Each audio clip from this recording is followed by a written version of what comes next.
말도 안 되는 일이 벌어졌습니다. 세계 최고 지성들이 모인다는 하버드 대학교 강의실. 바로 그곳에서 한 나라의 이미지가 단 몇 분 만에 산산조각 날 뻔한 순간이었죠. 첨단 기술과 사회적 신뢰의 교과서라 불리며 미래 도시의 모델로 소개되던 한국. 하지만 한 유학생이 틀어버린 충격적인 영상 하나로 순식간에 오물과 무질서, 부패로 얼룩진 국가라는 오명을 뒤집었을 위기에 처했습니다. 과연 무엇이 진실이고 무엇이 교묘하게 조작된 거짓이었을까요? 사연 바로 시작합니다. 영상 시작 전 구독과 좋아요, 불우이웃을 위해 끝까지 시청 부탁드립니다. 저는 하버드 대학교에서 도시문화를 가르치는 에단 리라고 합니다. 한국에서 몇 년간 거주했던 경험은 제 연구와 강의에 깊은 영감을 주었죠. 그날도 여느 때와 다름없는 강의였습니다. 주제는 미래 도시의 초상, 한국의 무인 인프라였어요. 저는 한국의 발전된 무인 시스템, 예를 들어 24시간 운영되는 무인 편의점, 스스로 주차하는 자동차, 첨단화된 대중교통 시스템 등을 소개하며 강의를 시작했습니다. 학생들의 눈빛은 호기심으로 반짝였고 간혹 감탄사가 터져 나오기도 했죠. 프로젝터 화면에는 깨끗한 거리, 질서정연하게 움직이는 사람들, 첨단 기술이 일상에 녹아든 한국의 모습이 펼쳐졌습니다. 학생들은 저마다 고개를 끄덕이며 제 설명에 귀를 기울였고 강의실 분위기는 더없이 평화로웠습니다. 제 강의 노트에는 한국의 높은 시민의식과 사회적 신뢰가 어떻게 이러한 인프라를 가능하게 했는지에 대한 분석이 담겨 있었죠. 저는 한국 사회의 독특한 신뢰 자본이 도시 문화에 미치는 긍정적 영향에 대해 열정적으로 설명하고 있었습니다. 바로 그때였습니다. 강의실 뒤편에서 한 학생이 조용히 손을 들었습니다. 중국계 유학생으로 자신을 소개했던 린웨이 첸이었죠. 저는 질문이 있으려니 생각하고 발언권을 주었습니다. 하지만 린웨이 첸은 단호한 표정으로 교수님, 잠시 학생들에게 보여드릴 영상이 있습니다. 라고 요청했습니다. 예상치 못한 상황이었지만 저는 학생의 적극적인 참여를 존중하는 편이라 흔쾌히 허락했습니다. 린웨이 첸은 익숙한 듯 노트북을 연단에 연결했고 곧 화면에는 전혀 다른 영상이 재생되기 시작했습니다. 영상 속에는 쓰레기가 나뒹구는 지저분한 거리, 지하철 개찰구를 뛰어넘는 사람들, 관리가 전혀 되지 않는 듯한 낡은 공공시설의 모습들이 빠르게 지나갔습니다. 영상은 짧았지만 충격적이었죠. 그리고 마지막 장면, 화면 가득 클로즈업된 자막과 함께 린웨이 첸의 목소리가 강의실에 울려 퍼졌습니다. 이게 진짜 한국의 민낯입니다. 순간 강의실의 모든 움직임이 멈춘 듯 했습니다. 조금 전까지 호기심과 감탄으로 빛나던 학생들의 얼굴은 당혹감으로 물들었고 평화롭던 분위기는 싸늘하게 식어버렸습니다. 저는 아무 말도 할 수 없었습니다. 다만 싸늘하게 변해버린 강의실의 공기를 온몸으로 느끼고 있었죠. 정적이 흐르는 강의실에서 린웨이 첸의 목소리만이 유일하게 울려 퍼졌습니다. 린웨이 첸은 조금 전 자신이 보여준 영상이 진짜 한국의 모습이라고 거듭 강조하며 마치 한국 사회의 부조리를 고발하는 내부 고발자라도 된 듯 열변을 토하기 시작했습니다. 여러분, 한국은 대통령이 2번이나 탄핵당한 나라입니다. 그만큼 정치적으로 불안정하고 국민들은 정치에 무관심합니다. 린웨이 첸의 주장은 점차 과격해졌습니다. 한국의 정치 시스템이 제대로 작동하지 않기 때문에 자신과 같은 중국인들이 한국 시민권을 얻고 투표에 적극적으로 참여하며 한국 정치를 도와주고 있다는 터무니없는 이야기까지 서슴지 않았죠. 저는 그저 묵묵히 린웨이 첸의 말을 듣고만 있었습니다. 아직은 어떤 반박도, 어떤 개입도 할 때가 아니라고 판단했기 때문입니다. 린웨이 첸은 한층 더 목소리를 높이며 한국의 건강보험 시스템에 대한 허위 주장을 펼치기 시작했습니다. 한국의 건강보험 재정, 그거 다 중국인들이 내는 세금으로 유지되는 겁니다. 중국인들이 없으면 한국 건강보험은 진작에 파탄 났을 거예요.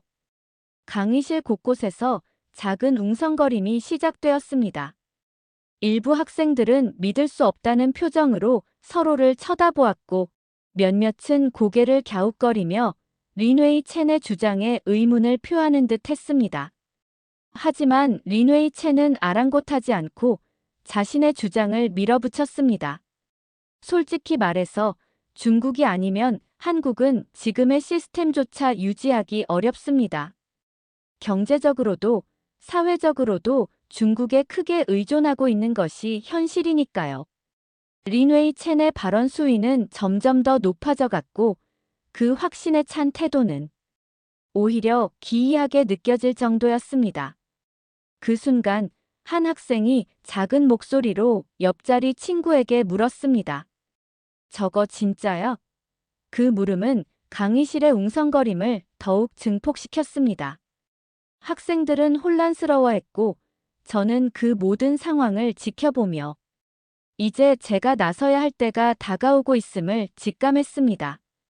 린웨이 첸의 주장은 명백한 허위 사실과 왜곡된 정보로 가득 차 있었지만 그 확신에 찬 태도는 일부 학생들에게 혼란을 야기하기에 충분해 보였습니다.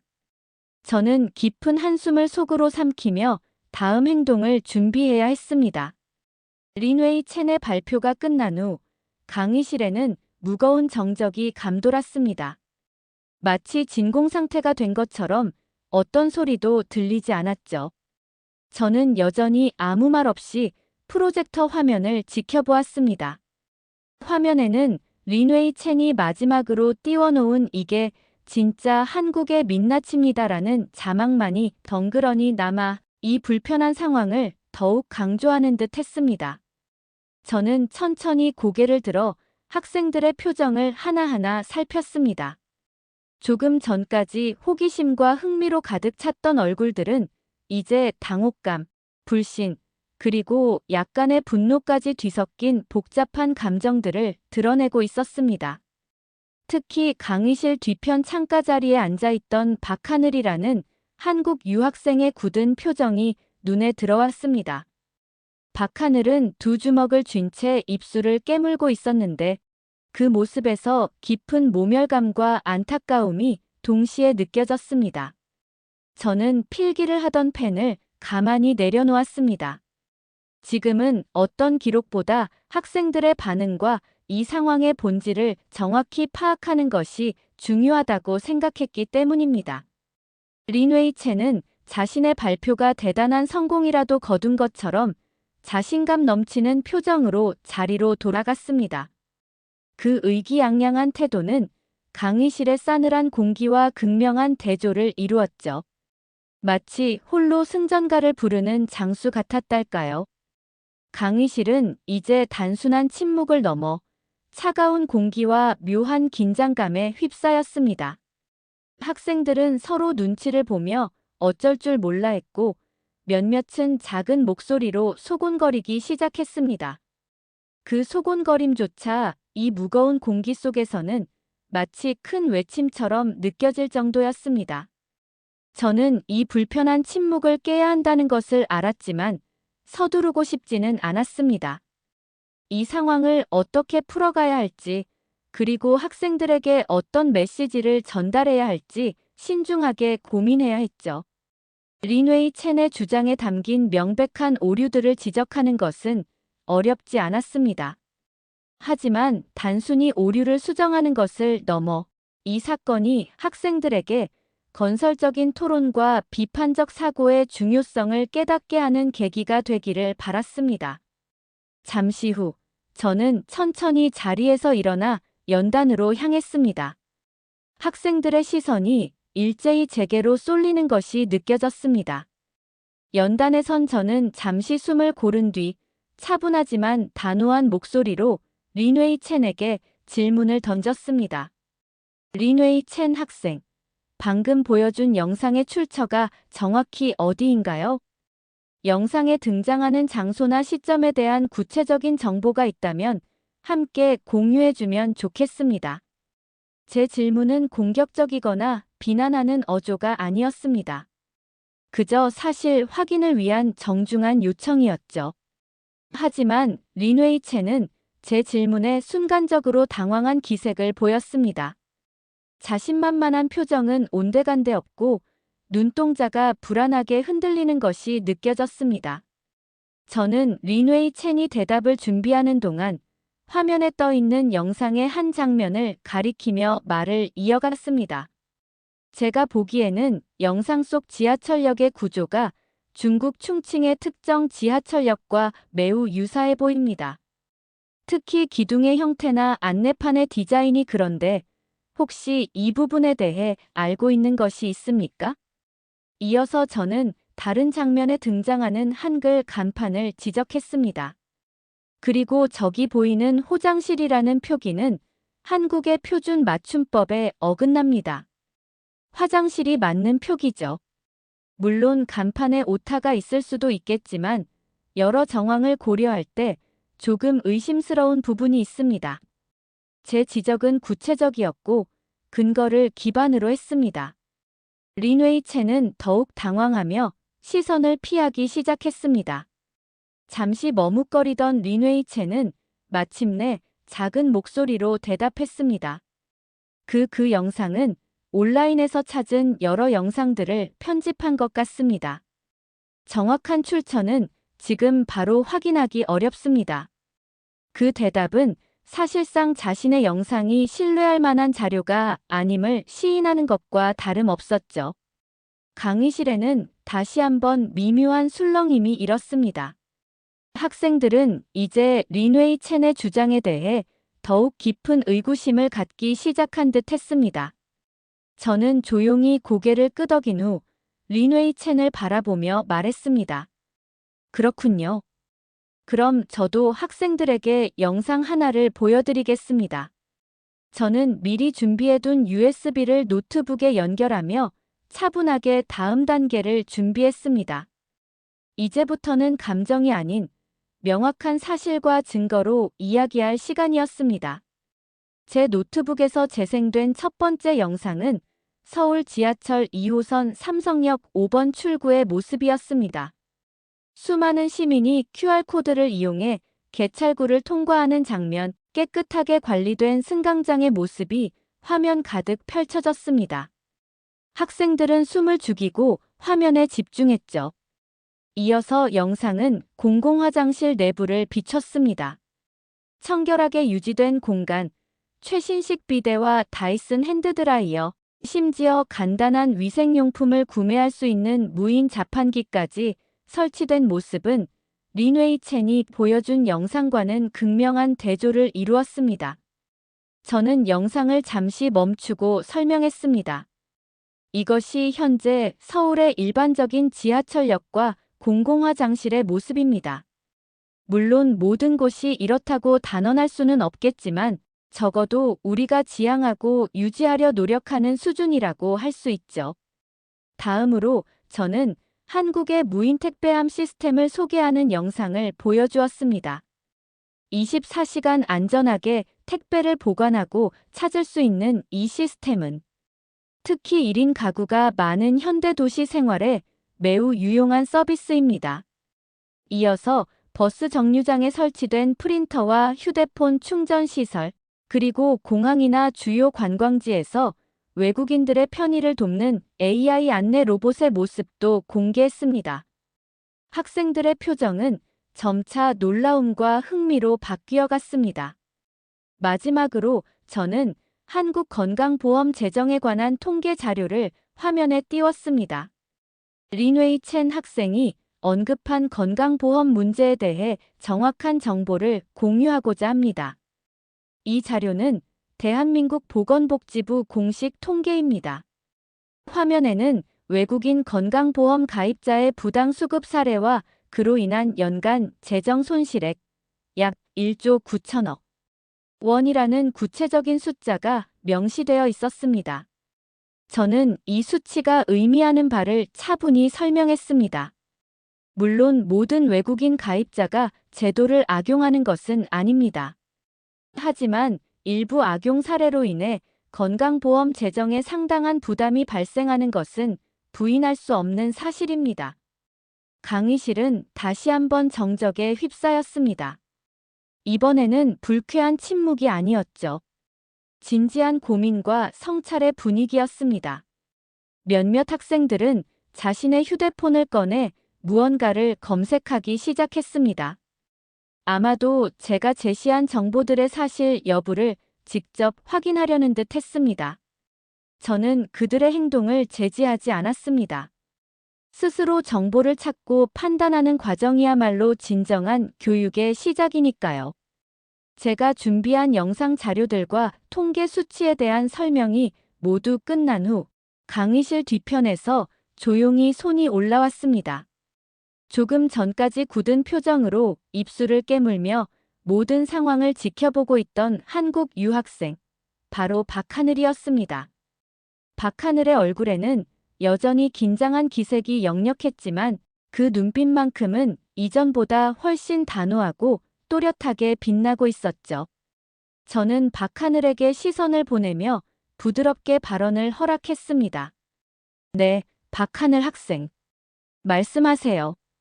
박하늘은 잠시 심호흡을 하는 듯 하더니 천천히 자리에서 일어났습니다. 그리고 떨리는 목소리였지만 강의실의 모든 학생들에게 충분히 들릴 만큼 분명한 어조로 입을 열었습니다. 교수님, 그리고 학우 여러분. 저도 잠시 이 자리를 빌려 꼭 드리고 싶은 말씀이 있습니다. 강의실의 모든 시선이 박하늘에게로 집중되었습니다. 박하늘은 잠시 말을 고르는 듯 하더니 용기를 내어 차분하게 자신의 생각을 이야기하기 시작했습니다. 조금 전 린웨이 첸 학우가 언급했던 것처럼 최근 중국 내에서 한국 시민권을 취득하려는 사람들이 늘고 있는 것은 어느 정도 사실입니다. 한국의 발전된 문화나 더 나은 삶의 기회를 찾아서 혹은 다른 여러 가지 이유로 한국행을 선택하는 분들이 계시죠. 그 자체를 부정적으로 볼 필요는 없다고 생각합니다. 하지만 그 과정에서 일부 간과할 수 없는 부작용과 우려스러운 점들이 나타나고 있는 것도 분명한 현실입니다. 박하늘의 목소리는 처음에 떨림이 조금씩 사라지고 점차 또렷하고 힘있는 어조로 바뀌어 갔습니다. 학생들은 숨을 죽인 채 박하늘의 이야기에 귀를 기울였습니다. 특히 우려되는 부분은 특정 국적의 이민자들이 특정 지역에 집단으로 거주하면서 그 지역의 정치적 의사결정에 과도한 영향력을 행사하려는 움직임이 나타나고 있다는 점입니다. 실제로 일부 지방자치단체에서는 중국계 이민자들의 투표권 획득 이후 이전과는 사뭇 다른, 때로는 상식적으로 이해하기 어려운 방향의 정책이나 법안들이 통과되는 사례가 발생하고 있다는 뉴스를 접한 적이 있습니다. 이것은 건강한 민주주의 사회에서 매우 경계해야 할 현상이라고 생각합니다. 외부의 특정 세력이 한국가의 주권과 정치적 자율성을 침해하려는 시도로 비춰질 수도 있기 때문입니다. 박하늘의 발언은 구체적인 사례를 언급하지는 않았지만 충분히 문제의 심각성을 전달하고 있었습니다. 이어서 박하늘은 앞서 제가 제시했던 건강보험 문제에 대해서도 자신의 직접적인 경험을 덧붙이며 주장의 설득력을 높였습니다. 저는 지난 방학 동안 한국의 한 대학병원 응급실에서 의료 봉사활동을 한 경험이 있습니다. 그때 정말 안타까운 사례들을 여러 번 목격했습니다. 예를 들어 관광 비자와 같은 단기 체류 비자로 한국에 입국한 일부 외국인 환자들이 고가의 항암 치료나 희귀병 수술처럼 막대한 비용이 드는 진료만을 집중적으로 받고 건강보험의 혜택은 최대한 누린 뒤에 정작 본인들이 부담해야 할 최소한의 진료비조차 제대로 정산하지 않고 본국으로 황급히 출국해버리는 경우였습니다. 소위 먹튀 의료 쇼핑이라고 불리는 행태였죠.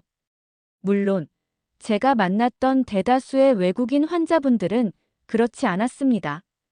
하지만 이러한 소수의 악의적인 사례들이 한국 건강보험 재정에 심각한 부담을 주고 있으며 이는 결국 정작 도움이 절실한 내국인 환자들이나 성실하게 보험료를 납부하며 한국 사회에 기여하고 있는 대다수의 외국인 가입자들에게까지 그 피해가 돌아갈 수 있다는 점을 말씀드리고 싶습니다.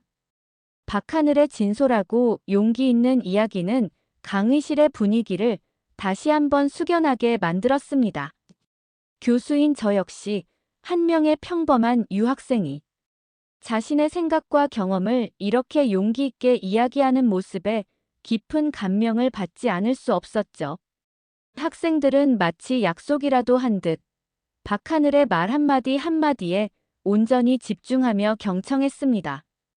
그 순간 강의실 앞자리에 앉아있던 린웨이 첸은 박하늘을 똑바로 쳐다보며 입을 굳게 다물고 있었습니다. 린웨이 첸의 얼굴에는 당혹감과 불쾌함, 그리고 약간의 초조함까지 뒤섞인 복잡한 표정이 스쳐 지나갔습니다. 어쩌면 린웨이 첸은 자신의 거짓 주장에 대해 이렇게 정면으로 그것도 같은 아시아계 유학생으로부터 반박을 당하리라고는 전혀 예상하지 못했을지도 모릅니다.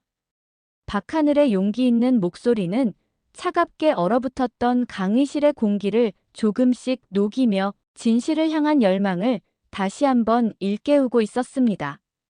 저는 박하늘의 발언이 끝난 후 잠시 동안 그 여운을 느끼며 다음 말을 준비했습니다. 박하늘의 용기 있는 발언이 끝나자 강의실에는 잠시 동안 무거운 침묵 대신 깊은 생각에 잠긴 듯한 조용한 여운이 감돌았습니다. 저는 다시 한번 천천히 연단으로 걸어 나갔습니다. 학생들의 시선이 자연스럽게 제게로 모였고 그들의 눈빛 속에서는 이제 단순한 호기심을 넘어 진실을 갈망하는 듯한 간절함마저 읽을 수 있었죠. 저는 방금 전 화면에 띄워 공유했던 건강보험 관련 통계 자료를 다시 한번 손으로 가리키며 말문을 열었습니다. 박하늘 학생의 용기 있는 경험 공유에 깊이 감사드립니다. 그리고 박하늘 학생의 이야기와 더불어 지금 여러분이 보고 계시는 이 자료는 대한민국 정부 기관인 보건복지부에서 공식적으로 집계하고 발표한 내용이라는 점을 다시 한번 분명히 말씀드립니다. 즉, 이것은 특정 개인의 주관적인 의견이나 확인되지 않은 소문이 아니라 공신력 있는 기관에서 제공하는 객관적인 데이터라는 사실을 강조하고 싶습니다. 제 목소리는 차분했지만 그 안에 담긴 메시지는 단호했습니다. 이어서 저는 시선을 돌려 린웨이 첸이 처음에 보여주었던 문제의 영상을 다시 한번 언급했습니다. 표정에는 어떠한 감정의 동요도 드러내지 않으려 노력하며 오직 논리와 사실에 기반하여 이야기하려 애썼습니다. 린웨이 첸 학생이 처음에 우리에게 보여주었던 영상은 안타깝게도 여러 정황을 종합해 볼 때 다양한 출처의 영상들을 의도적으로 편집하고 왜곡하여 한국 사회에 대한 부정적인 이미지를 증폭시키려 한 것으로 보입니다. 영상 속에 등장하는 지하철역의 내부 구조는 앞서 제가 언급했듯이 중국 충칭의 특정 지하철역과 구조적으로 매우 흡사한 특징들을 다수 포함하고 있습니다. 또한 영상 중간에 등장하는 호장실과 같은 명백한 한글 표기, 오류는 해당 영상이 한국의 실제 모습을 정확하게 담고 있다고 보기 어렵게 만드는 결정적인 증거 중 하나입니다. 이러한 점들은 단순한 편집상의 실수를 넘어 시청자들을 오도하려는 의도적인 정보 조작의 가능성을 강력하게 시사합니다. 제 설명이 이어지는 동안 린웨이 첸은 고개를 푹 숙인 채 아무런 말도 하지 못하고 있었습니다. 두 손을 불안하게 만지작거리거나 애꿎은 입술만 깨물고 있을 뿐이었죠. 강의실의 분위기는 이제 완전히 저와 박하늘, 그리고 진실의 편으로 기울어 있었습니다. 학생들은 조용히 제 말을 경청하며 때로는 고개를 끄덕이거나 서로 의미심장한 눈빛을 교환하기도 했습니다. 저는 말을 계속 이어갔습니다. 뿐만 아니라 한국 사회의 치안 수준에 대해서도 정확한 정보를 전달할 필요가 있다고 생각합니다. 한국은 전 세계적으로 비교했을 때 시민들의 자발적인 사회 감시 시스템, 예를 들어 차량용 블랙박스나 상점 및 공공장소의 CCTV 설치율이 매우 높은 국가 중 하나입니다. 이러한 시스템은 범죄 예방 및 신속한 범인 검거에 실질적으로 기여하고 있습니다. 그 결과 한국의 강력 범죄 발생률은 OECD 국가들 중에서도 가장 낮은 수준을 꾸준히 유지하고 있습니다. 이것은 단순히 정부의 노력만으로 이루어질 수 있는 것이 아니라 사회 시스템에 대한 시민들의 높은 신뢰와 성숙한 시민의식이 함께 뒷받침되었기에 가능한 성과라고 할 수 있습니다. 제 논리적인 반박과 구체적인 근거 제시에 강의실의 분위기는 더욱 진지해졌습니다. 학생들은 이제 린웨이 첸의 주장이 얼마나 허황되고 악의적인 것이었는지를 명확히 깨닫기 시작한 듯 했습니다. 잠시 동안 침묵이 흘렀습니다. 그 침묵은 더 이상 불편하거나 어색한 것이 아니었습니다. 오히려 진실이 거짓을 압도하는 순간에 느껴지는 엄숙하고도 경건한 분위기에 가까웠죠. 그리고 바로 그때였습니다. 그 누구도 예상하지 못했던 순간 고개를 숙이고 있던 린웨이 첸이 아주 작은 목소리로 거의 들릴 듯 말 듯한 크기로 중얼거렸습니다. 사실 저는 한국계 학생이 아닙니다. 저는 중국에서 온 유학생입니다. 그 짧은 한마디는 마치 강의실 전체에 작은 폭탄이라도 터진 듯 엄청난 충격을 안겨주었습니다. 학생들은 일순간 숨을 멈춘 듯 했고 곧이어 놀라움과 당혹감, 그리고 약간의 배신감마저 뒤섞인 표정으로 린웨이 첸을 바라보았습니다. 강의실은 그야말로 숨막히는 정적에 휩싸였습니다. 그리고 그 길고도 무거운 정적을 깨고 강의실 한쪽 구석에서 한 학생이 천천히 그러나 분명하게 박수를 치기 시작했습니다. 처음에는 아주 작은 소리였지만 그 박수 소리는 마치 신호탄처럼 순식간에 다른 학생들에게로 번져나갔습니다. 하나둘씩 마침내 강의실 전체가 진심 어린 박수 소리로 가득 찼습니다. 그것은 단순히 저나 박하늘의 발언에 대한 지지를 넘어 마침내 진실이 거짓의 장막을 걷어내고 그 모습을 드러낸 순간에 대한, 그리고 용기 있는 고백과 성찰의 가능성에 대한 경의의 박수였습니다. 그 박수 소리는 오랫동안 강의실 안을 따뜻하게 감싸며 울려 퍼졌습니다. 한 학생으로부터 시작된 작은 박수 소리는 마치 마법처럼 순식간에 강의실 전체로 확산되었습니다. 처음에는 다소 망설이며 눈치를 보던 학생들도 이내 환한 미소를 지으며 힘차게 손뼉을 치기 시작했고, 곧이어 여기저기서 안도의 한숨과 함께 작은 웃음소리, 심지어는 나지막한 환호성까지 터져 나왔습니다. 마치 오랫동안 가슴속에 꽉 막혀있던 무언가가 시원하게 뻥 뚫리는 듯한 그런 짜릿하고 후련한 해방감이 강의실을 가득 채웠죠. 그동안 린웨이 첸의 거짓 주장과 교묘한 선동의 답답함과 불쾌감을 느꼈던 많은 학생들에게 진실이 밝혀지는 이 순간은 그야말로 사이다 같은 순간이었을 겁니다. 제 옆자리에 앉아있던 한 흑인 학생은 믿을 수 없다는 듯 눈을 동그랗게 뜨고 옆자리 친구에게 큰 소리로 말했습니다. 와, 세상에. 정말 이런 일이 실제로 일어날 수 있는 거였어. 한국이라는 나라, 내가 너무 편협하게만 생각했던 것 같아. 오늘 제대로 한 수 배웠네. 그러자 강의실 다른 쪽에서는 누군가가 마치 스포츠 경기의 역전승이라도 본 것처럼 대박이다. 완전 영화 같아. 이게 바로 정의 구현이지. 라고 외치는 소리도 들려왔습니다. 학생들의 얼굴에는 조금 전까지 짙게 드리워져 있던 의혹과 불신, 그리고 불편함의 그림자는 온데간데 없이 사라지고 마침내 진실을 마주한 후련함과 함께 놀라움과 흥미로움만이 가득했습니다. 그 감격스러운 광경을 바로 앞에서 지켜보던 박하늘의 눈가에는 어느새 투명한 눈물이 방울방울 맺혀 있었습니다. 박하늘은 벅찬 감정을 애써 누르며 떨리는 목소리로 제게 다가와 말했습니다. 교수님, 정말 감사합니다. 교수님과 다른 학우들 덕분에 이제야 제 안에 있던 진실을 말할 용기가 생겼어요.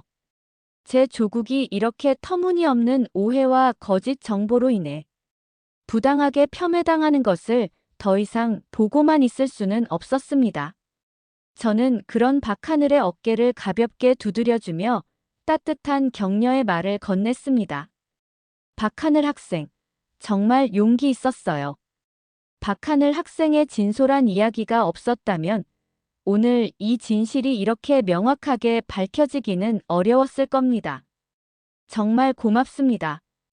이 모든 감동적인 상황을 가만히 지켜보면서 저는 오늘 이 강의가 학생들에게 단순한 도시문화 지식의 전달을 넘어선 훨씬 더 깊고 의미 있는 교훈을 안겨주었음을 직감했습니다. 그것은 바로 비판적 사고의 중요성, 정보의 진위를 판별하는 능력, 그리고 무엇보다 진실을 마주하고 이야기할 수 있는 용기의 가치였습니다. 저는 다시 한번 학생들을 향해 차분하면서도 힘있는 목소리로 말했습니다. 여러분, 오늘 우리는 이 자리에서 매우 중요하고도 값진 사실 하나를 함께 배웠습니다. 그것은 바로 아무리 교묘하게 포장된 거짓이라 할지라도 결국에는 명백한 팩트 앞에서 무너질 수밖에 없다는 것입니다. 팩트는 때로는 감정적인 선동보다 느리게 전달될 수 있지만 그 힘은 훨씬 더 강력하고 오래 지속됩니다. 그리고 그 팩트는 반드시 기록되고 기억될 것입니다. 앞으로 우리가 어떤 정보를 접하든 항상 한 걸음 물러서서 비판적인 시각으로 그 정보의 출처와 진위를 꼼꼼하게 확인하는 자세를 갖는 것이 무엇보다 중요합니다. 제 말이 끝나자 강의실에서는 다시 한번 우레와 같은 뜨거운 박수 갈채가 쏟아졌습니다. 그 박수 소리는 단순한 동의나 지지를 넘어 오늘 이 특별한 경험을 함께한 우리 모두의 마음속에 깊은 울림과 다짐을 새기는 듯 했습니다. 그날의 강의는 그렇게 뜨거운 감동과 여운 속에서 마무리되었지만 그 파장은 이제부터가 시작이었습니다. 며칠 지나지 않아 제 강의의 수강 신청 인원이 이전 학기 대비 2배 이상 폭발적으로 증가했고 하버드 대학교 학생들의 익명 온라인 커뮤니티와 각종 소셜미디어에는 하버드 역관광 레전드 사건 또는 진실은 침몰하지 않는다. 하버드판 이라는 자극적이면서도 흥미로운 제목으로 그날 강의실에서 있었던 일들이 생생하게 공유되기 시작했습니다. 학생들은 저마다 자신이 직접 목격하고 느꼈던 당시의 상황을 마치 한 편의 드라마처럼 흥미진진하게 각색하여 올렸고 이는 곧 여러 외부 온라인 커뮤니티와 뉴스 매체로까지 빠르게 확산되며 전 세계적으로 큰 화제를 불러일으켰습니다. 그날 강의실에서 벌어졌던 예상치 못한 사건은 제 개인적인 예상을 훨씬 뛰어넘어 학교 안팎으로 커다란 반향을 일으켰습니다.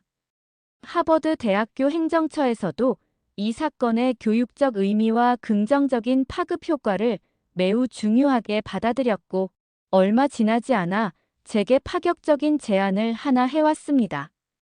그것은 바로 한국 문화의 진정한 매력과 발전상을 하버드 학생들에게 직접 체험하게 할 수 있는 특별 프로그램을 기획하고 운영해 보라는 것이었죠. 저는 조금의 망설임도 없이 그 제안을 기꺼이 수락했습니다. 곧바로 리얼 코리아 인사이트 서울 탐방 일기라는 이름으로 프로그램 참가자 모집 공고가 나갔고 학생들 사이에서는 그야말로 폭발적인 반응이 일어났습니다. 불과 며칠이라는 짧은 모집 기간이었음에도 불구하고 예상했던 인원의 3배가 넘는 학생들이 지원서를 제출하며 뜨거운 관심을 보였습니다. 그리고 이 의미 있는 프로그램의 학생 대표이자 실무를 담당할 조교 역할은 그 누구보다 한국 문화에 대한 깊은 이해와 뜨거운 애정을 가지고 있었으며 뛰어난 소통 능력까지 겸비한 박하늘에게 자연스럽게 돌아갔습니다. 박하늘은 마치 자신의 일처럼 열정적으로 프로그램 준비에 참여했습니다. 서울의 유구한 역사를 느낄 수 있는 고궁과 박물관, 탐방부터 시작해서 세계 최고 수준의 IT 기술과 한류 문화를 직접 체험할 수 있는 첨단 산업단지 및 엔터테인먼트 회사 방문, 그리고 한국의 전통 음식 만들기 체험과 활기 넘치는 재래시장 투어까지 박하늘은 한국의 과거와 현재 그리고 미래를 아우르는 다채롭고 흥미로운 체험 코스를 꼼꼼하게 선정하고 기획했습니다. 학생들의 기대감은 하루가 다르게 커져만 갔죠. 어느 날 제 연구실로 한 서양 남학생이 찾아와 다소 수줍지만 진지한 표정으로 이렇게 말했습니다. 교수님, 저는 이번 하버드 역관광 사건을 통해 한국이라는 나라에 대해 정말 깊은 감명과 존경심을 갖게 되었습니다. 이전까지는 K-팝이나 드라마 정도로만 막연하게 알고 있었는데 이번 일을 계기로 한국 사회가 가진 놀라운 저력과 높은 시민의식, 그리고 끊임없이 혁신하려는 열정을 발견했습니다. 만약 기회가 주어진다면 대학교 졸업 후에 한국에 가서 직접 살아보면서 더 많은 것을 배우고 경험하고 싶습니다. 그 학생의 반짝이는 눈빛에서 저는 진심을 읽을 수 있었습니다. 그것은 단순한 호기심이나 일시적인 흥분을 넘어 한 나라의 문화와 사회 시스템에 대한 깊은 이해와 존중에서 비롯된 진정한 관심이었습니다. 그날 강의실에서 있었던 일은 이제 학교 내부의 화제거리를 넘어 인터넷이라는 날개를 달고 전 세계로 빠르게 확산되었습니다. 누군가가 당시 강의 상황을 요약하고 편집한 영상을 제작하여 유튜브와 같은 글로벌 동영상 플랫폼에 게시했고, 이 영상은 곧 영어, 중국어, 스페인어, 프랑스어 등 다양한 언어의 자막이 추가되어 공유되기 시작했습니다. 영상의 댓글창에는 다양한 국적의 네티즌들이 한국의 진실된 모습에 놀라움을 표하며 특정 국가나 문화에 대한 근거 없는 편견과 허위 정보 유포에 대한 경각심을 가져야 한다는 자성의 목소리들이 줄을 이었습니다. 그리고 며칠 후 하버드 대학교의 교내 신문인 하버드 크림슨 일면에는 진실을 밝힌 한강의 국제교육의 새로운 지평을 열다라는 제목의 기사가 대서특 필되었습니다. 그 기사는 당시 강의에서 오고 갔던 주요 내용들을 매우 상세하게 소개하면서 다문화 사회에서 발생할 수 있는 문화적 편견과 악의적인 허위 정보에 맞서 객관적인 사실과 이성적인 토론을 통해 진실을 규명하는 교육의 중요성을 깊이 있게 강조했죠. 저는 이 모든 긍정적인 변화와 예상치 못한 관심이 단순히 한 번의 시끄러운 해프닝으로 끝나지 않기를 간절히 바랐습니다.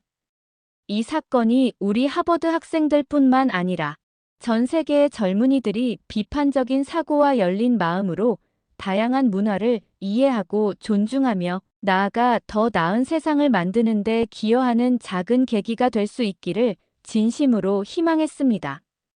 하버드 역관광 사건은 단순한 가십이나 일시적인 화제거리를 넘어 구체적이고 실질적인 변화를 이끌어내는 강력한 촉매제가 되었습니다.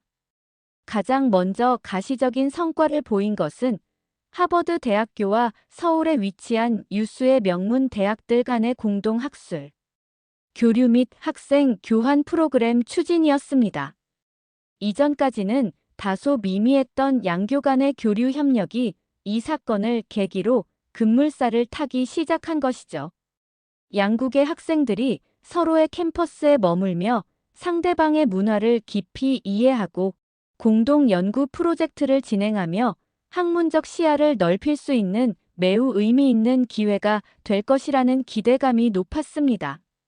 저 또한 이 프로젝트의 자문 역할을 맡아 두 도시와 두 대학을 잇는 교육적 가교를 놓는데 미력이 남아 힘을 보태게 되어 큰 보람을 느꼈습니다.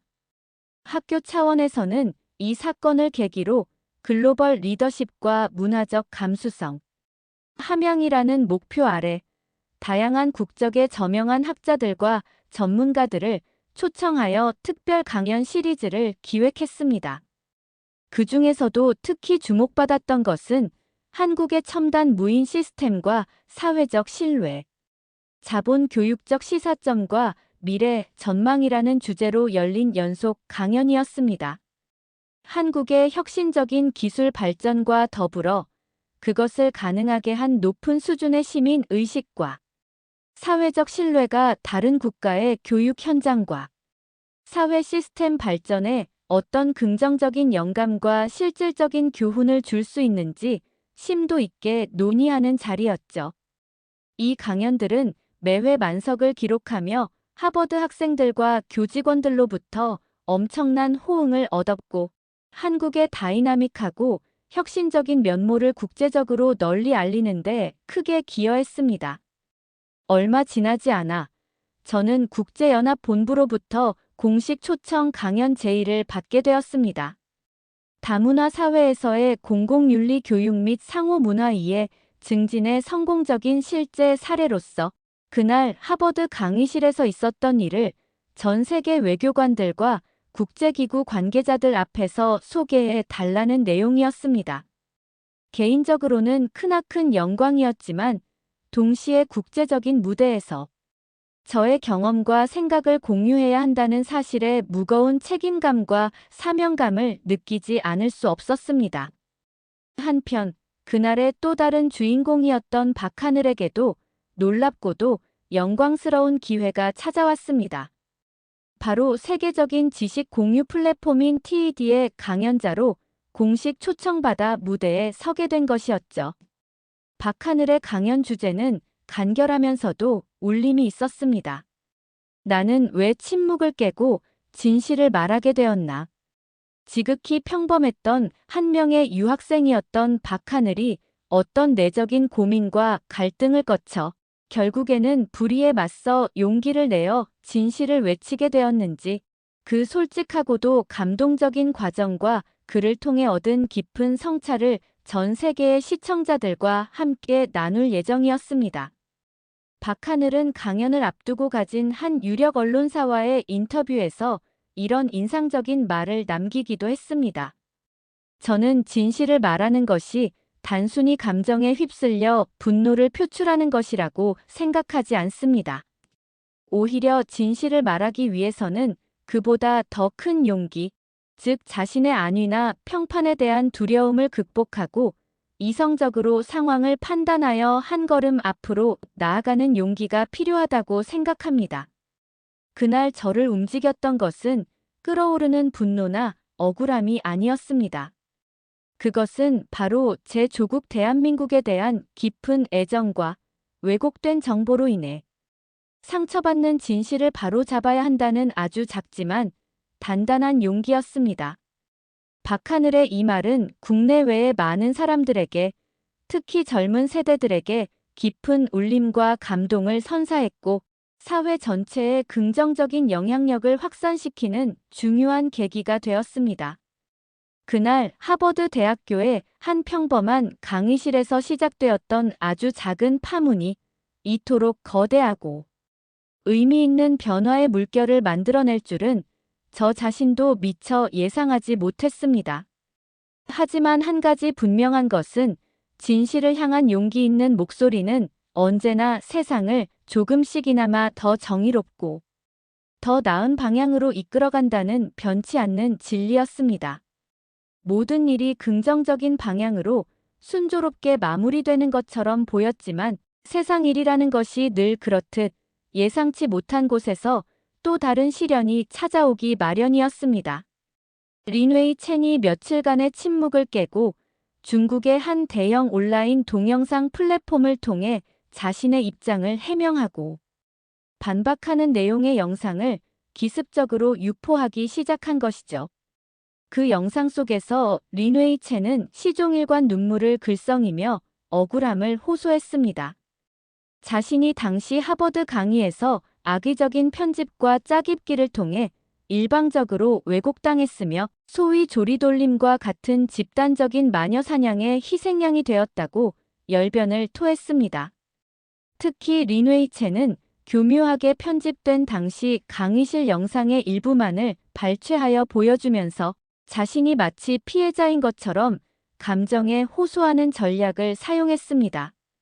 이러한 린웨이 첸의 모습은 일부 사실관계를 정확히 알지 못하는 네티즌들의 동정심을 자극하며 또 다른 논란의 불씨를 지피기도 했습니다. 하지만 진실의 힘은 그렇게 쉽게 가려지거나 왜곡되지 않았습니다. 박하늘은 린웨이 첸의 그 눈물 섞인 반박 영상이 온라인상에 공개된 지 채 하루도 지나지 않아 곧바로 자신의 개인 유튜브 채널을 통해 매우 침착하고 논리적인 어조로 재반박 브리핑 영상을 제작하여 공개했습니다. 박하늘은 그 영상에서 감정적인 대응을 철저히 배제한 채 오직 객관적인 사실과 명확한 근거 자료만을 제시하며 린웨이 첸의 주장에 담긴 허점과 왜곡된 부분들을 하나하나 조목조목 지적해 나갔습니다. 특히 린웨이 첸이 반박 영상에서 제시했던 편집된 강의 영상의 전체 맥락을 복원하여 보여주고 당시 상황에 대한 정확한 사실관계를 명료하게 설명함으로써 린웨이 첸 주장의 신뢰성을 근본적으로 무너뜨렸죠. 박하늘은 영상의 말미에 다음과 같은 인상적인 말을 남겼습니다.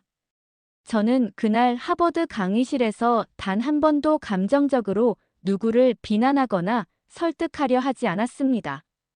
저는 오직 제가 직접 경험하고 확인한 객관적인 사실과 공신력 있는 기관에서 발표한 데이터만을 근거로 이야기했을 뿐입니다. 린웨이 첸 하구의 주장에 대한 최종적인 판단은 이 영상을 시청하시는 여러분 각자의 이성과 양심에 맡기겠습니다. 다만 진실은 언제나 하나뿐이라는 사실을 기억해 주시기 바랍니다. 박하늘의 이 냉철하고도 설득력 있는 재반박 영상은 공개되자마자 온라인상에서 폭발적인 반응을 얻으며 빠른 속도로 조회수가 증가했고 불과 며칠 만에 200만 회를 훌쩍 돌파했습니다. 국내외 네티즌들 사이에서는 감정에 호소하며 진실을 왜곡하려 했던 린웨이 첸과 달리 끝까지 이성적이고 침착한 태도로 오직 팩트만을 가지고 대응한 박하늘의 모습에 대해 침착하고 이성적인 진실의 승리라는 찬사와 지지가 쏟아졌습니다. 이 사건은 제가 진행하는 다른 강의에서도 학생들 사이에서 다시 한번 중요한 토론 주제로 다뤄졌습니다. 온라인상의 역정보와 가짜 뉴스, 그리고 그에 대한 비판적 대응 전략. 역관광은 과연 어떻게 가능한가? 라는 다소 도발적인 주제로 열띤 질의응답과 심도 있는 토론이 몇 시간 동안이나 이어졌습니다. 학생들은 이 과정을 통해 단순히 정보를 수동적으로 수용하는 것을 넘어서 정보의 출처와 의도를 비판적으로 분석하고 다양한 관점에서 교차 검증하며 궁극적으로 정보의 진위를 주체적으로 판별하는 미디어 리터러시 능력의 중요성을 다시 한번 절실히 깨닫는 소중한 계기가 되었다고 입을 모았습니다. 어쩌면 린웨이 첸의 그 예기치 않았던 조용한 반격은 결과적으로는 진실의 힘을 더욱 공고히 하고 건강하고 생산적인 토론 문화를 우리 사회 전체에 확산시키는데 의도치 않게 기여한 아이러니한 결과를 가져온 셈이었습니다.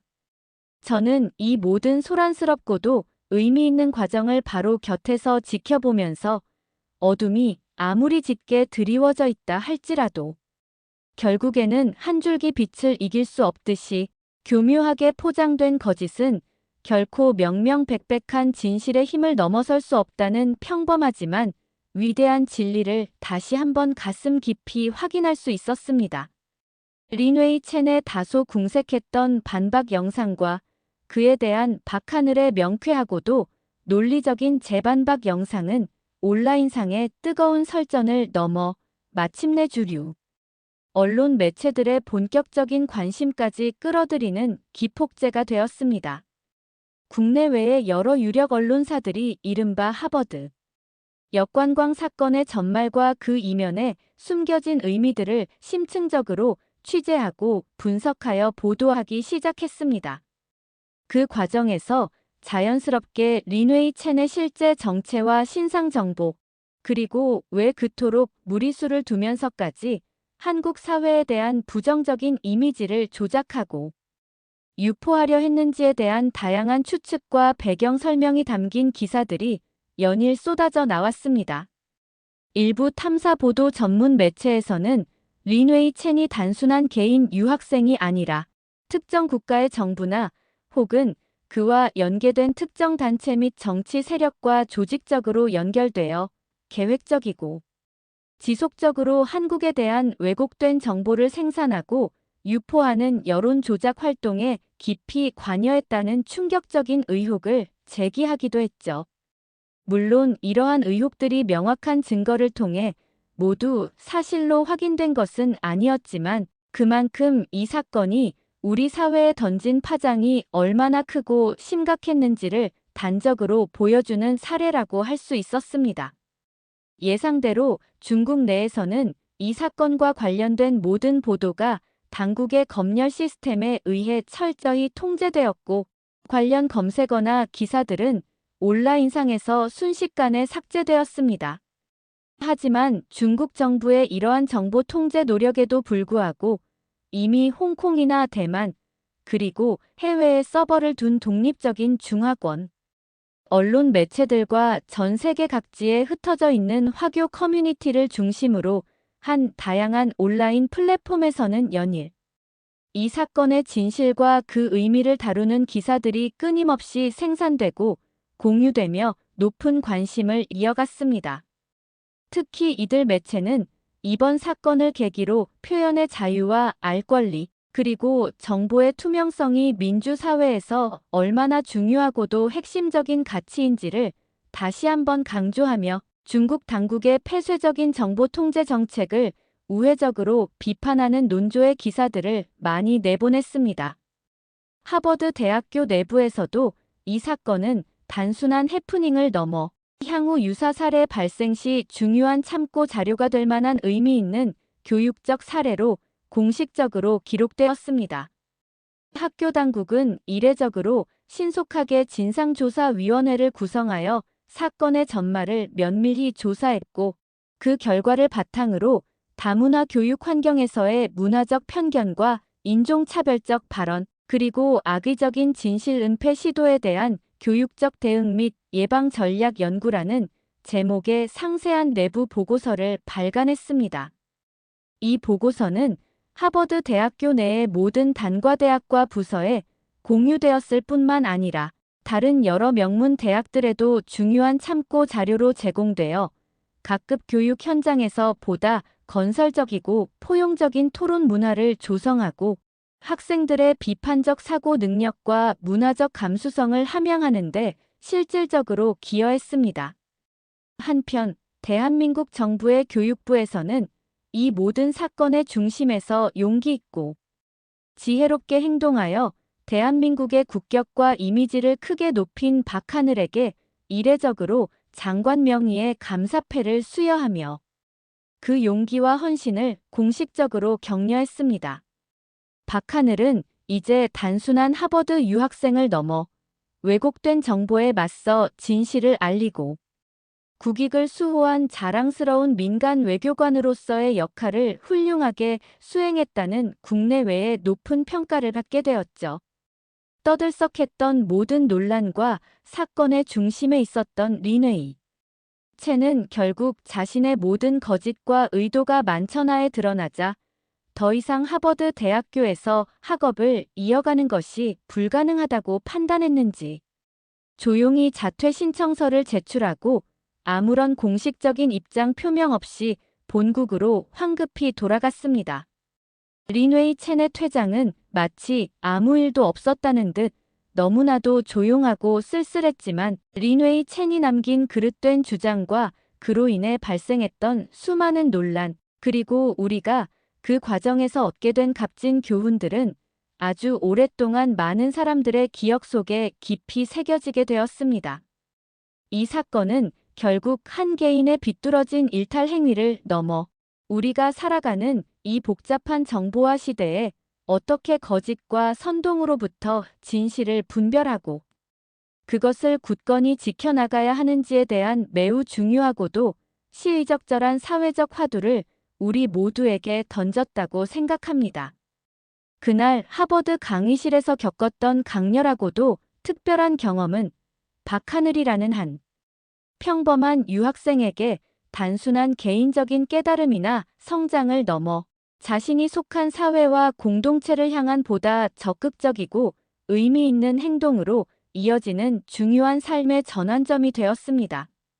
박하늘은 이전까지는 막연하게만 생각했던 사회 참여의 중요성을 절실히 깨닫고 귀국 후 다양한 시민단체에서 주최하는 시민교육 캠페인과 미디어 리터러시 향상 프로그램에 자발적이고도 열정적으로 참여하기 시작했습니다.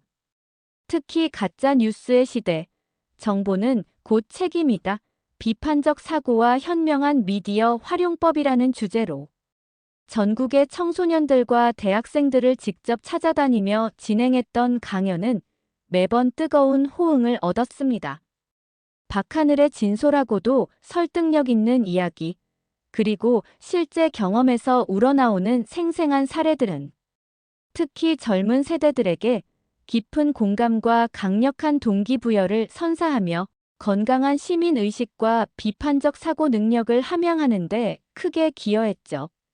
저 또한 이 사건을 계기로 박하늘과 개인적인 사제관계를 넘어 서로에게 학문적인 영감을 주고받는 동료이자 든든한 파트너로서 더욱 깊고 의미 있는 지적 교류를 이어갈 수 있었습니다. 우리는 함께 머리를 맞대고 그날 하버드 강의실에서 벌어졌던 일련의 사건들과 그 과정에서 얻었던 소중한 교훈들, 그리고 앞으로 우리 사회가 나아가야 할 방향에 대한 고민들을 진솔하게 담아 팩트는 감정을 이긴다. 하버드 강의실에서 시작된 거짓과의 전쟁, 그리고 진실 찾기 여정이라는 다소 긴 제목의 책을 공동으로 저술하여 출간했습니다. 이 책은 출간되자마자 각계각층의 독자들로부터 뜨거운 관심과 호평을 받으며 주요 서점가의 베스트셀러 목록 상위권에 올랐고 다양한 연령층의 독자들에게 깊은 감동과 울림을 선사하며 우리 사회의 건강하고 생산적인 토론 문화를 확산시키는 데 작지만 의미 있는 기여를 했습니다. 우리의 이러한 노력과 성과는 국내를 넘어 국제사회에서도 주목받기 시작했습니다. 세계적인 교육 전문가들과 정책 입안자들이 참여하는 권위 있는 국제기구인 세계교육포럼에서는 저희가 하버드에서 경험하고 실천했던 사례에 깊은 관심을 표명하며 이를 하버드 인사이트 모델로 공식 명명하고 이 모델을 전 세계의 다양한 교육 현장에 적극적으로 전파하고 적용하기 위한 구체적인 실행 계획을 만장일치로 승인했습니다. 이것은 다양한 문화적 배경과 가치관을 가진 학생들이 서로를 존중하고 이해하며 열린 마음으로 소통하고 무엇보다 비판적 사고와 합리적인 토론을 통해 함께 진실을 탐구해 나가는 미래지향적인 교육 환경을 조성하는 데 매우 중요하고도 시의적절한 밑거름이 될 것이라는 기대감을 갖게 했습니다. 한편 하버드 대학교에서 진행했던 리얼 코리아 인사이트 서울 탐방 프로젝트는 일기의 폭발적인 성공과 긍정적인 평가에 힘입어 곧바로 2기 참가자 모집을 시작했는데 놀랍게도 2기 프로그램에 참여를 희망하는 학생들의 수가 1기 대비 무려 300% 이상이나 증가하며 그 뜨거운 열기를 실감케 했습니다. 한국의 진정한 매력과 숨겨진 잠재력, 그리고 역동적인 발전상을 직접 자신의 눈으로 보고 피부로 느끼고자 하는 전 세계의 젊은 인재들의 관심과 열망이 그만큼 대단하다는 것을 보여주는 증거였죠. 박하늘은 최근 한 유력 시사주 간지와의 단독 인터뷰에서 기자에게 이렇게 말했습니다.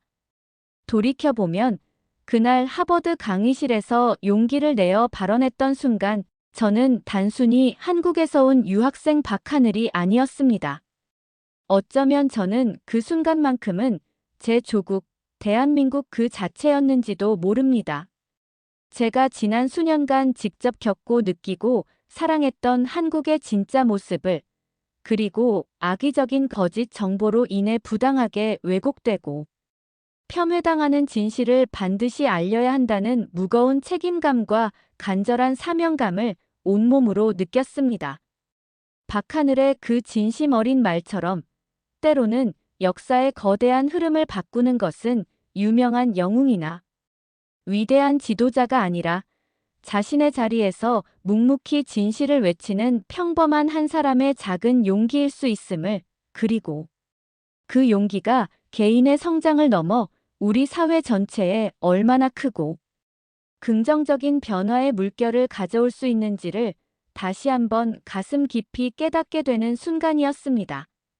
시간은 쏜살같이 흘러 떠들썩했던 하버드 역관광 사건의 흥분과 열기도 어느덧 조금씩 잦아들고 일상의 평온함이 다시 찾아왔습니다.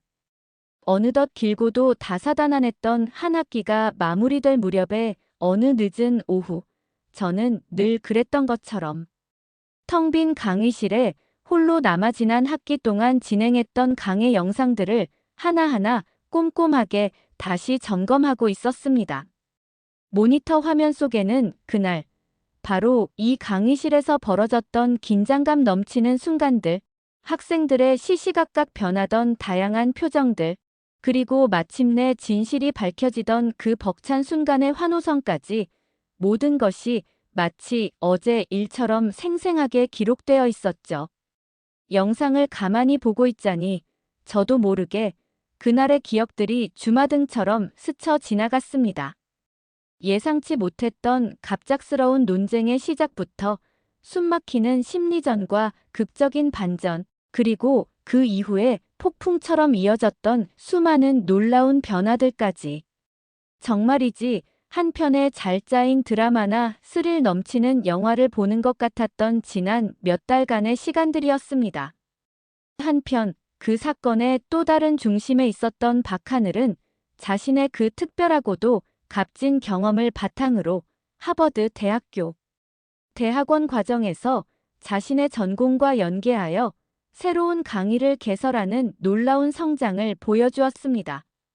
진실의 언어, 정보화 시대의 비판적 사고와 효과적인 소통 전략이라는 다소 학문적인 이름의 수업이었지만 박하늘의 강의는 개설되자마자 학생들 사이에서 입소문을 타며 엄청난 인기를 끌었습니다.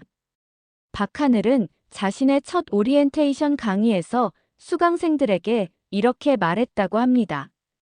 여러분, 우리는 지금 그 어느 때보다도 많은 정보가 넘쳐나는 그야말로 정보의 홍수 속에서 살아가고 있습니다. 매 순간 수많은 정보들이 우리를 향해 쏟아져 들어오고 있죠. 하지만 그 정보들이 모두 진실이거나 우리에게 유익한 것은 아닙니다. 그 속에는 교묘하게 위장된 거짓 정보도 있고 특정 의도를 가진 선동도 있으며 때로는 악의적인 혐오 발언도 숨겨져 있습니다. 이러한 정보의 홍수 속에서 길을 잃지 않고 진실을 정확히 가려내며 나아가 자신의 생각과 의견을 명확하고 설득력 있게 다른 사람에게 전달하는 능력은 우리가 이 복잡한 현대를 살아가고 미래를 준비하는 데 있어서 그 어느 때보다 중요하고도 필수적인 역량이라고 생각합니다. 박하늘의 그 진심 어린 이야기는 수강생들에게 깊은 울림을 주었고 그의 강의는 학생들 사이에서 하버드 최고의 명강이라는 찬사를 받으며 또 다른 긍정적인 변화의 씨앗을 우리 하버드 캠퍼스 곳곳에 조용히 그러나 힘차게 뿌리고 있었습니다. 제 노트북의 화면은 잠시 후 박하늘의 그 인기 강의를 열심히 듣고 있는 한 학생의 밝고 자신감 넘치는 표정을 클로즈업하여 보여주었습니다. 그 학생은 카메라를 향해 환하게 웃으며 이렇게 말했습니다. 이 수업을 듣고 나서 이제는 저도 세상의 거짓 정보에 당당히 맞서 진실을 말할 수 있을 것 같아요. 더 이상 두렵거나 망설여지지 않아요. 그 학생의 그 한마디는 마치 그날 하버드 강의실에서 박하늘로부터 시작되었던 작은 용기의 불씨가 이제 또 다른 누군가에게로 성공적으로 전달되어 더욱 큰 빛으로 타오르고 있음을 상징적으로 보여주는 듯 했습니다. 저는 조용히 강의 영상을 끄고 자리에서 일어나 텅 빈 강의실을 나서려는데 문득 노트북 화면에 마지막 자막 하나가 천천히 떠오르는 것을 보았습니다. 팩트는 조용히, 그러나 반드시 도착한다.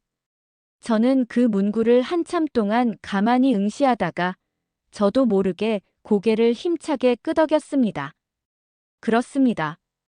진실은 때로는 더디고 어렵게 우리에게 다가올지라도 수많은 거짓과 왜곡의 장막을 뚫고 결국에는 반드시 그 찬란한 모습을 우리 앞에 드러낸다는 것을 저는 지난 몇 달간의 경험을 통해 그 누구보다 확실하게 믿게 되었습니다.